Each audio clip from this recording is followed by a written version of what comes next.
कहानी पूर्ण रूप से काल्पनिक है, जो सिर्फ मनोरंजन हेतु लिखी गई है। अरे रिया, कितना टाइम लगाती हो तुम? कम से कम आज तो जल्दी कर लेती।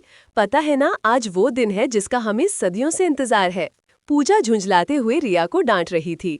अरे यार, तुम तो जानती ही हो कि मैं कितनी भी कोशिश कर लूं, मुझसे जल्दी नहीं उठा जाता। रिया ने आंखें घुमाते हुए कहा। अच्छा, अब जल्दी चल वरना बस निकल जाएगी और हम इस साल भी ट्रिप का मजा नहीं ले पाएंगे। पूजा ने रिया की स्कूटी पर बैठते हुए कहा। रिया और पूजा दोनों बचपन की सहेलियां थीं, जो साथ ही कॉलेज में पढ़ती थीं। दोनों बॉटैनिकल की तीसरे वर्ष की स्टूडेंट्स थीं। आज उनका ट्रिप एक जंगल में जा रहा है। यहाँ पर उन्हें कुछ पौधों के ऊपर रिसर्च करना है। थैंक गॉड बस नहीं चली अभी, वरना मैं तुझे जान से मार डालती। पूजा के ऐसा कहने पर रिया खिलखिलाते हुए हंस पड़ती है। बस स्टार्ट हो जाती है और साथ ही बच्चों की हूटिंग भी शुरू हो जाती है। बस अपने रास्ते पे चल पड़ती है और कुछ देर बाद बारिश की बौछारों के साथ मौसम बहुत ठंडा हो जाता है। बस में ऊंची आवाज में सॉन्ग्स चल रहे हैं और बच्चे उन गानों पर थिरक रहे हैं।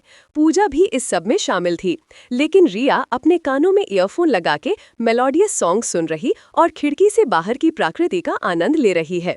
लगभग 4 घंटे बाद एक रेस्टोरेंट के सामने बस रुकती है और प्रोफेसर द्वारा अनाउंसमेंट होती है कि जिसने फ्रेश होना है और खाना खाना है वो अब खा सकता है, क्योंकि उसके बाद बस अपनी मंजिल पे ही रुकेगी। सभी बच्चे बस से नीचे उतर जाते हैं और रेस्टोरेंट की तरफ बढ़ते हैं। रेस्टोरेंट बहुत सही जगह पे बनाया गया था। आसपास पहाड़ और मेन रोड पे बना रेस्टोरेंट रास्ते से गुजरने वाली गाड़ियों को अपनी ओर आकर्षित करता है। रिया और पूजा प्रकृति को अपने कैमरे में कैद करती हुई आगे बढ़ती है और ढेर सारी सेल्फीज लेती है।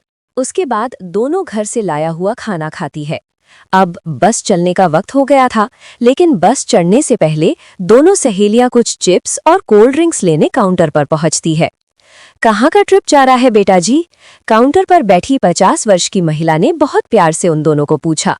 जी, वो जो बड़ी पहाड़ी है ना, उसके पीछे वाले जंगलों में, पूजा ने इतराते हुए कहा। बड़ी पहाड़ी का नाम सुनते ही उस महिला के चेहरे के हाव भाव बदल गए। क्या हुआ आंटी? रिया ने उसके चेहरे के बदलते हुए भावों को भांपते हुए कहा।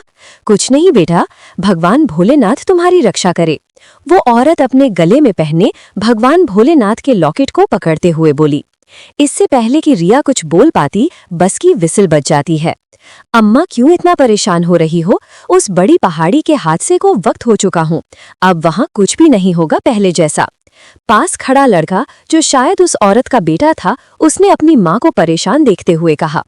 कुछ चीजें वक्त के साथ कभी नहीं बदलती। बड़ी पहाड़ी के जंगलों का एक एक पत्ता गवाह है उस खूंखार दरिंदे की दरिंदगी का, औरत ने कहा। दूसरी तरफ बस में सब सोए हुए थे सिवाय रिया के। वो अभी भी उस औरत के बारे में ही सोच रही थी, क्योंकि वो समझ चुकी थी कि कुछ तो राज है उस जंगल में, जिसकी वजह से वो औरत सहम गई थी। वो मन ही मन खुश भी होती है, क्योंकि उसे ऐसी चीजें जानने की उत्सुकता हमेशा रहती थी। वो सोच रहा था कि कितना रोमांचित होगा ये जंगल का सफर, लेकिन वो ये नहीं जानती थी कि ये सफर उसकी जिंदगी का भयानक और कभी न भूलने वाला सफर होगा। जारी क्या होगा रिया और उसके बाकी दोस्तों के साथ? कहानी अच्छी लगी हो तो हमारे चैनल को सब्सक्राइब, लाइक और शेयर जरूर करें। Thank you.